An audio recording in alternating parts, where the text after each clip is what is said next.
ধন্যবাদ আপনাকে। সেই সাথে বিটিভি কর্তৃপক্ষকে ধন্যবাদ জানাচ্ছি এবং দর্শক শ্রোতাকে ধন্যবাদ জানাচ্ছি। হয়তো আপনারা অনেকে টেলিভিশনের সামনে বসে শুনছেন আমার কথা, সেই জন্য ধন্যবাদ জানাচ্ছি। আম, আমি প্রথমে আল্লাহ তাআলার কাছে শুকরিয়া আদায় করছি যে আজকে আপনাদের সামনে কথা বলার সুযোগ পেয়েছি, এবং শুকরিয়া আদায় করছি আরেকটা কারণে, যে আমার সাথী যারা সহমুক্তিযোদ্ধা ছিল তারা বেশিরভাগই নেই, বেঁচে নেই। আর যারা বেঁচে তারা অনেক অসুস্থ, কেউ কেউ পঙ্গুত্ব বরণ করেছে। সেই শহীদদের আত্মার মাগফিরাত কামনা করে, এবং যারা এখনো বেঁচে আছেন অসুস্থ তাদের সুস্থতা কামনা করে আল্লাহর কাছে প্রার্থনা জানাচ্ছি। আপনি যে প্রশ্নটা করলেন, প্রশ্নটা একটু অল্প পরিসরে এটা ব্যাখ্যা করা দুঃসাধ্য একটা ব্যাপার। তবু আমি বলছি অল্প সরে, সেটা হচ্ছে প্রেক্ষাপট হচ্ছে কিন্তু স্বাধীনতার যুদ্ধ যেটা আমরা বলি, এই যুদ্ধটা কিন্তু যুদ্ধ হিসেবে শুরু হয় নাই। প্রেক্ষাপটে যেটা ছিল আমাদের আন্দোলন ছিল, স্বাধিকার আন্দোলন, সেটা বহু বছর ধরে। সেই 47 সনে দেশ বিভাগ হওয়ার পরের থেকেই, যখন পাকিস্তান সৃষ্টি হলো তারপরের থেকেই আন্দোলন শুরু হয়েছিল। যদি বলতে হয় সুনির্দিষ্টভাবে 52 ভাষা আন্দোলন থেকে, যখন পাকিস্তানে তখনকার গভর্নর জেনারেল কায়েদ আজম বলে বেড়াল যে উর্দু একমাত্র ভাষাতে হবে রাষ্ট্রীয় ভাষা, তখন যে আন্দোলন শুরু হলো ছাত্রদের নেতৃত্বে, ভাষা আন্দোলন যেটা আমরা বলি 52-তে, সে কিন্তু শুরু হলো। তারা প্রাণদান করলো, তারপর আমাদের ভাষার স্বীকৃতিটা পেলাম। কিন্তু তারপরেও আমাদের যে যে সম অধিকার, যেটা পাকিস্তান নাগরিক হিসেবে অধিকারটা আমাদের হয়নি। আপনারা সবাই জানেন, দেশবাসী ইতিহাস থেকে অনেকে জানে যে পাকিস্তান দুটা ভাগের মধ্যে পূর্ব পাকিস্তান ও যুক্তরাষ্ট্রের মধ্যে পূর্ব পাকিস্তানের সম্পদে বেশি ছিল। আমাদের সম্পদ নিয়ে পাকিস্তান গড়ে উঠেছে। মূলত পাকিস্তানে তখন তেমন কোনো সম্পদ ছিল না, এবং আমাদের পপুলেশন, আমাদের লোকসংখ্যা অনেক বেশি ছিল তাদের থেকে। তা সত্ত্বেও আমাদের সম্পদ বেশি, আমাদের লোকসংখ্যা বেশি, কিন্তু সেই আমাদের লোকসংখ্যা অনুযায়ী আমাদের যে সম্পদ ছিল তা অনুযায়ী আমাদের প্রতিদান আমরা পাইনি। আমাদেরকে বঞ্চিত করা হয়েছিল আমাদের উন্নতির দিক থেকে, উন্নয়নের দিক থেকে, চাকরির বাগ থেকে, সব দিকে। সেই দিন আন্দোলন শুরু হয়েছিল 52 পরের থেকে। পরবর্তী আপনারা জানেন যে 1960-তে যে আপনার শিক্ষা আন্দোলন হয়েছিল, সেখানেও কিন্তু ছাত্ররা মারা গিয়েছিলেন। তারপরে 69-এ গণ আন্দোলন শুরু হলো। 70-এর জাতীয় সংসদ যেটা নির্বাচন হলো, সেখানে আওয়ামী লীগ তখন একমাত্র বিজয়ী দল ছিল বাংলাদেশে, তখন পূর্ব পাকিস্তানে, যাদেরকে ক্ষমতা হস্তান্তর করা হলো না, সেই আন্দোলন শুরু হলো। তো মূলত যেটা আপনার প্রশ্নে যদি ফিরে যায়, এটা কিন্তু স্বাধীনতা যুদ্ধ নিয়ে কিন্তু আন্দোলন শুরু হয়নি, শুরু হয়েছিল স্বাধিকার আন্দোলন নিয়ে। আমাদের প্রাপ্ত যেটা আমাদের হচ্ছে অধিকার, সেটা বঞ্চিত করার কারণে এটা। তারপরে আন্দোলন যখন ধীরে ধীরে আপনার আকারটা বৃদ্ধি পেল, শেষ পর্যন্ত যখন 25শে মার্চে যখন আমাদের বাঙালিদের উপর পূর্ব পাকিস্তান, তখন যখন সেনাবাহিনী, পাকিস্তান সেনাবাহিনী আমাদের উপরে যখন আক্রমণ করলো, হত্যাযজ্ঞ শুরু করলো, তখন এটা হয়েছে প্রাথমিক অবস্থা। তারপর আমি বলবো প্রাথমিক অবস্থা ছিল এটা আমাদের প্রতিরক্ষার জন্য। ইস্ট বেঙ্গল রেজিমেন্টাল সেন্টার, তখন 8ম ইস্ট বেঙ্গল, যার নেতৃত্বে ছিলেন তখনকার মেজর জিয়া, পরবর্তী শহীদ প্রেসিডেন্ট জিয়া। অন্যরা কিন্তু অস্ত্র ধরেছিল প্রথম বাঙালি জাতিকে রক্ষা করার জন্য পাকিস্তান আর্মির হাত থেকে, যে নিধনটা তারা চলেছে। কিন্তু পরবর্তী যত হত্যাযজ্ঞ ব্যাপক আকার ধারণ করলো, পূর্ব পাকিস্তানে পুরোপুরি পূর্ব পাকিস্তান ব্যাপী নিধনটা শুরু হলো, তখন এটা স্বাধীনতা যুদ্ধে রূপান্তর হলো। তখন শুধু ইস্ট বেঙ্গল রেজিমেন্ট না, তার সাথে তখন ইপিআর জয়েন করলো, পুলিশ বাহিনী জয়েন করলো, আনসার সমস্ত সশস্ত্র যারা বাহিনী ছিল তারা জয়েন করলো, এবং আপামর জনসাধারণ জয়েন করলো। তখন ঠিক মার্চ মাসে না হলো, কয়েক মাস পরে এটা স্বাধীনতা যুদ্ধে রূপান্তরিত হলো, যখন পুরো বাংলাদেশের মানুষ, সর্বশ্রেণীর মানুষ, আবার বৃদ্ধ বনিতা সবাই যুদ্ধে ছাপিয়ে পড়লো, তখন কিন্তু স্বাধীনতার যুদ্ধে রূপান্তর করলো। তো আপনি যদি প্রাথমিক পর্যায়ে স্বাধীনতার যুদ্ধ ছিল, এইটা ছিল আমাদের প্রেক্ষাপট। আমি তো আপনাকে বলেছি এর আগেও বোধহয় অনেক টেলিভিশন বলেছি, দুর্ভাগ্যবশত আমি সেই মার্চে যে রাত, সে রাতে আমি ছিলাম না দেশে। আমি ছিলাম পাকিস্তান মিলিটারি একাডেমি। সত্যই আমি পাকিস্তান মিলিটারিতে ট্রেনিং পাওয়ার জন্য অফিসার ক্যাডারে আমি চলে যাই। আমার সাথে আরও বাঙালি ছিল, বন্ধু ছিল, সহপাঠী, তাদেরকে নিয়ে পাকিস্তান মিলিটারিতে জয়েন করি, এবং অফিসার ক্যাডার হিসেবে কমিশন প্রাপ্ত হওয়ার জন্য তখন। তো যখন মার্চ মাস শুরু হলো, তারপরেও আমরা খবর পাচ্ছিলাম, কিন্তু সম্পূর্ণ খবর পাইনি। তবে লুকিয়ে আমরা দেখতাম বিভিন্ন গণমাধ্যম, বিভিন্ন রেডিওতে, বিশেষ করে বিবি থেকে, বয়সমে থেকে শুনতে পেয়েছিলাম।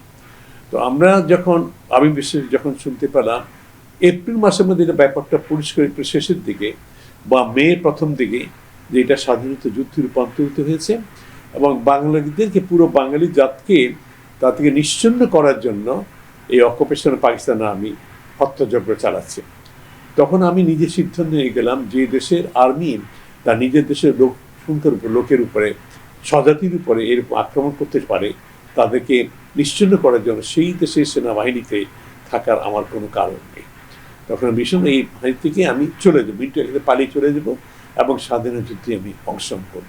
তো সেই কারণে আমি মে মাসে পাকিস্তান থেকে ইন্ডিয়া থেকে পালিয়ে এসে বিভিন্ন চেষ্টা, আরেক কাহিনী, অনেক সময় লাগবে, সেটা ছদ্মবেশে শেষ পর্যন্ত বিভিন্ন জায়গায় চেষ্টা করে না পেরে পাকিস্তান ইন্টারন্যাশনাল পিআই করে পালিয়ে এসে চলে এসে মে মাসে, এবং ঢাকায় এসে একটি রাত থেকে পরের দিনই আমরা আরও দু একজন বন্ধু ছিল তাদেরকে নিয়ে আমরা সোজা ইন্ডিয়াতে চলে যাই আগরতলায়।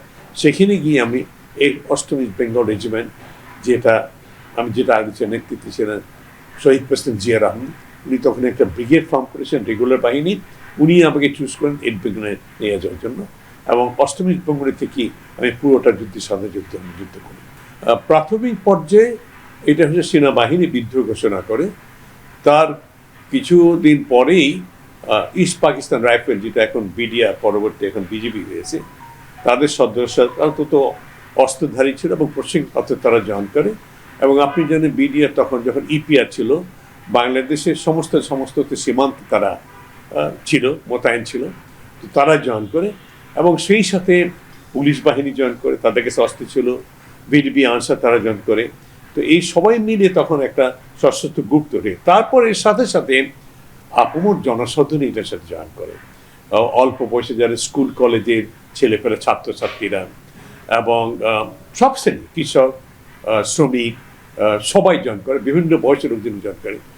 আমি তো সবসময় এই কথাটা বলি, এটা বারবার উল্লেখ করি যে আমি এক সৌভাগ্যবান ব্যক্তি ছিলাম যে আমি সম্মুখ করে অস্ত্র হাতে যুদ্ধ করার সুযোগ পেয়েছি, কিন্তু এবং অনেকেই পেয়েছে আমার মতো, যাদের কথা উল্লেখ করলাম। কিন্তু এই যুদ্ধে, স্বাধীনতা যুদ্ধে বাংলাদেশে তখন 7 কোটি মানুষে আমার 99.9%ই মানুষ যুদ্ধে ঝাঁপিয়ে পড়েছিল। শুধু যারা অস্ত্র হাতে যুদ্ধে অংশ নেয় তারা না, যারা যুদ্ধে আমাদের যোগান দিয়েছে, খাদ্য দিয়েছে, আমাদেরকে বিভিন্ন ধরনের সরঞ্জাম আমাদেরকে পারাপার করেছে, তারা যুদ্ধে করেছে, কারণ তারা তো সাফার করেছে, তারা আমাদের সাহায্য না, দোয়া করেছে। আমার মা, ভাই, বোন, আমার আত্মীয় স্বজন যারা যুদ্ধের সরাসরি অংশগ্রহণ করতে পারে নাই, তাদের গ্রাম থেকে গ্রামকে পালিয়ে বেড়েছে, তারা সবসময় তাদের আতঙ্কিত ছিল কখন তাদের গুলি করে, তারপর কিন্তু আমাদের সাহায্য ক্ষেত্রে তার বিরত থাকে নাই। সুতরাং যুদ্ধে অংশগ্রহণ, আপনি বলেন কারা যুদ্ধে অংশগ্রহণ, সবাই, পুরো বাংলাদেশের মানুষের যুদ্ধে অংশগ্রহণ, সবাই মুক্তিযোদ্ধা। আর অন্যদিকে যে ভারতীয় বাহিনীর কথা বলেন, তারা কিন্তু সরাসরি আমাদের সাথে জড়িত ছিল না, তারা আমাদের সাহায্য করেছে, অস্ত্র গোলাবর্দের প্রশিক্ষণ দিয়ে সাহায্য করেছে, আমাদের জায়গা দিয়েছে তাদের দেশে, এটা সত্যি কথা। কিন্তু যুদ্ধে তারা সংশোধন করে ডিসেম্বরে, যখন 3 ডিসেম্বর তার যুদ্ধ ঘোষণা করে, পাকিস্তান ইন্ডিয়া যুদ্ধ হয়, তখন সেটা ক্ষণিকের জন্য ছিল। তারা বলে 15 দিন, আসলে যুদ্ধ ছিল তাদের মধ্যে খুব বেশি 7-8 দিন ছিল, বেশি ছিল না। বাকি সময়টাই বাঙালিরা এবং তখনকার পূর্ব পাকিস্তানের মানুষই যুদ্ধ করেছে। এটাই ছিল সত্যিকার ঘটনা। আন্দোলনের জন্য গণ অভ্যুত্থান ছিল, এবং 71 যুদ্ধের আগ পর্যন্ত রাজনৈতিক নেতৃবৃন্দ, রাজনৈতিক যারা নেতা ছিলেন, ছাত্র যারা ছিলেন, বিভিন্ন শিক্ষা প্রতিষ্ঠানের মধ্যে, তাদের ভূমিকা ছিল অনস্বীকার্য, তারই আন্দোলনে তুলে নিয়ে গেছে, এটা সত্যি কথা। কিন্তু যুদ্ধে কিছু কিছু হয়তো অংশগ্রহণ করেছে রাজনৈতিক নেতৃবৃন্দ বলেও বলবো না, তারা হয়তো কেউ কেউ আমাদেরকে নেতৃত্ব দিয়েছে, সত্যি কথা। যেমন আমাদের যখন স্বাধীনতা ঘোষণার সময় এবং স্বাধীনতা আপনার যুদ্ধের শেষ আগ পর্যন্ত রাজনৈতিক নেতৃবৃন্দ ছিলেন, আমাদের একটা সরকার গঠন ছিল, প্রবাসী সরকার, যেটা সেখানে নেতৃত্ব দিয়েছেন রাজনীতিবিদ তাজউদ্দিন, নজরুল ইসলাম, অন্যান্য যারা ছিলেন তারা নেতৃত্ব দিয়েছেন, তাদের নেতৃত্বে বা যুদ্ধ হয়েছে, এটা সত্যি কথা। কিন্তু সরাসরি যুদ্ধে অংশগ্রহণ তারা কেউ করেনি, আমার জানার মধ্যে কেউ ছিল না। ছাত্রদের মধ্যে কিছু কিছু হয়তো ছিল, কিন্তু বেশিরভাগ ছাত্র রাজনৈতিক নেতৃবৃন্দ যারা নেতৃত্ব তারা তো ছিলেনই, তারা যুদ্ধক্ষেত্রে অনেক দূরে ছিল। এটা আমি খুব দোষণীয় মনে করি না, সবাই যে যুদ্ধে অংশগ্রহণ করতে তা না, কিন্তু অপেক্ষাকৃত কম যারা ছিল, ছাত্র নেতা যারা ছিল, অন্য নেতৃবৃন্দ ছিল, তাদের মধ্যে খুব সংখ্যক কম ছিল। বেশিরভাগই তারা শহরে ছিল, ইন্ডিয়াতে কলকাতা ছিল তারা। কিন্তু আমার নজরে খুব বেশি পড়ে নাই যে আমাদের বয়সী বা আমাদের কিছু অল্প বয়সী কিছু বড় যারা ছিল তখনকার সময় ছাত্র নেতাদের দিকে যুদ্ধ হচ্ছে খুবই কম ছিল, খুবই কম ছিল। এরা মূলত তো যাদের কথা আমরা সশস্ত্র গ্রুপ ছিল, সেনাবাহিনী, এপিআর, আনসার ভিডিপি, পুলিশ এবং শিক্ষক শ্রমিক জনতা এবং ছাত্র যারা ছিল, নেতৃবৃন্দ যারা ছাত্র ছিল স্কুল কলেজে ইউনিভার্সিটিতে, তারাই যুদ্ধ করেছে। রাজনৈতিক নেতৃবৃন্দের যুদ্ধে সংসদে অংশগ্রহণ করা আমার চোখে পড়েনি কখনো। এটাই সত্যি কথা, এটা বাস্তব। আমার দুঃখ লাগে আজকে পরিণত বয়সে এসে যখন দিন গুছি কখন উপরে চলে যাব, আমার খুব কষ্ট লাগে একটা জিনিস, সেটা এটার মধ্যে একটা অপরাধ বোধ আমার মধ্যে, সেই অপরাধে আমি অপরাধী। স্বাধীনতা যুদ্ধের প্রকৃত ইতিহাস আজ পর্যন্ত রচিত হয় নাই, কেউ রচনা করেনি। আমরা বই পেয়েছি অনেকে বই লিখেছে, কিন্তু আমি যে কতগুলো বই সম্বন্ধে জানি, পড়েছি, অধিকাংশ বইগুলো প্রায় সবগুলো দু একটি ছাড়া এই বইগুলোর একটা পক্ষপাতিত্ব করা হয়েছে, ইতিহাসে বিকৃত করা হয়েছে। যারা লিখেছেন তাদের নিজেদের হতে তাদের সুনাম অর্জন করার জন্য তারা কি করেছেন না করেছেন ঢোকঢাল পিটিয়ে সেটাই লিখেছি। কিন্তু প্রকৃত ইতিহাস যারা এবং কারা অংশগ্রহণ করেছে যুদ্ধের সময়, কাদের অবদান বেশি, তাদের নাম ইতিহাসে রচিত হয় নাই। কারণ এটা কারণ অনেক, সেটা হচ্ছে রাজনৈতিক নেতৃত্বে যারা ছিল স্বাধীনতা পরে বিভিন্ন দল, তাদের হচ্ছে আমি বলে দূরদর্শিতা অভাব শুধু নয়, তা পক্ষপাতিত্ব তাদের, তারা নিজেদেরই হতে সে ঢোকঢাল পিটিতেছে তার কারণে। সেই জন্য প্রকৃত ইতিহাস খুব দুঃখজনক ব্যাপারটা। আমি আপনাকে দু একটা বই ছাড়া চলচ্চিত্র কোনো সৃষ্টি হয়নি স্বাধীনতা যুদ্ধের পরে, ৫৫ বছর পারে গেল। পৃথিবী আর ইতিহাসে যারা স্বাধীনতা যুদ্ধে অংশগ্রহণ করেছে যারা, তাদের সমস্ত দেশের মধ্যে আপনার অনেক চলচ্চিত্র তৈরি হয়েছে, বই অনেক রচনা হয়েছে। সেই দিক দিয়ে তুলে আমরা অনেক পিছিয়ে, এবং বিকৃত ইতিহাস তৈরি হয়েছে। দু একটা ছবি হয়তো রচনা হয়েছে, ওরা 11 জন, জহির রাহানের বই কিছু হয়েছে, খানাতুর রহমান দু একটা হয়েছে, কিন্তু তার পরবর্তী তোমার বই রচনা, বইও লেখা হয় নাই, চলচ্চিত্র তৈরি হয়নি, এবং যা কিছু বিকৃত। যেমন ধরেন আপনার স্বাধীনতা যুদ্ধ যদি ইতিহাসে সত্যিকারে লিখতে হয়, তার পিছিয়ে দিতে মাঝে মাঝে, শুধু আপনার 47 বা 71 সাল তার আগে যেতে পারে। কোন একটা কথা সত্য, যেটা আমরা এখন পড়িতে বসে, আমি মুক্তিযুদ্ধ এসে আমি একজন পদকপ্রাপ্ত মুক্তিযোদ্ধা, তারপর আমি বলি সত্য কথা বলতে হয়, যেটা হচ্ছে 71-এর স্বাধীনতা যুদ্ধ এবং বাংলাদেশ স্বাধীন হতো না যদি 47 দেশ বিভাগ না হতো। সুতরাং 47 দেশ বিভাগের জন্য পূর্ব পাকিস্তান সৃষ্টির জন্য যার পিছনে ছিল, তাদের নাম উল্লেখ করতে হয়। তারা তো বাংলাদেশের জন্য কাজ করেছে। তারা পূর্ব পাকিস্তান তো বাংলাদেশের, যেমন শেরে বাংলা ফজলুল হক, মৌলানা ভাসানী, সরোয়ার্দী, শহীদ সরোয়ার্দী এবং অগণিত লোক যারা ছিল, তাদের নাম তো কোনো ইতিহাসে লেখা হয়নি। এবং বিশেষ করে গত 15টি বছর যে স্বৈরাচারের শাসন হয়েছিল, এটা সম্পূর্ণ মুছে ফেলার একটা অপচেষ্টা করা হয়েছে, ইতিহাস বিকৃত করা হয়েছে। এই 15 বছর শুধু লেখা হয়েছে শুধু আওয়ামী লীগ এখন স্বাধীনতা যুদ্ধে অংশগ্রহণ করেছে, তাদের নেতৃত্বে যুদ্ধ করেছে, আর কেউ করেনি। এটা সাধুই একমত অবদান, কত বড় একটা মিথ্যাচার। দুঃখ লাগে এটা, এবং এটা প্রতিবাদ খুব বেশি একটা হয়নি। কিন্তু আজকে যে আমরা এখন স্বৈরাচার বিধান পায়, নতুন শাসন ব্যবস্থা রয়েছে, আমরা আশা করেছি আমরা, এখন আশা আছে যে ইতিহাস সত্যিকার অবিকৃত ইতিহাসটা রচিত হয়, কিন্তু রক্ষণ খুব বেশি দেখছি না। আদৌ কি হবে তা জানি না, হবে কেন, হয়তো হবে, কিন্তু আলামত জাতি তুমি ভালো দেখছি না। এই যে প্রবণতাটা যে আমরা, এটা থেকে যদি বেরিয়ে নিয়ে আসে, সত্যিকার ইতিহাস কখনো রচিত হবে না। আমরা ভাষণটা, শহীদ প্রেসিডেন্ট যে ভাষণটা তখন শুনি নাই, শুনেছি পরে রেকর্ডকৃত ভাষণটা শুনেছি, কারণ আমরা ট্রেনিংরত ছিলাম, তখন সুযোগটা আমাদের হয়নি। পরে আমরা জেনেছি 25শে মার্চ কাল রাতের কথা।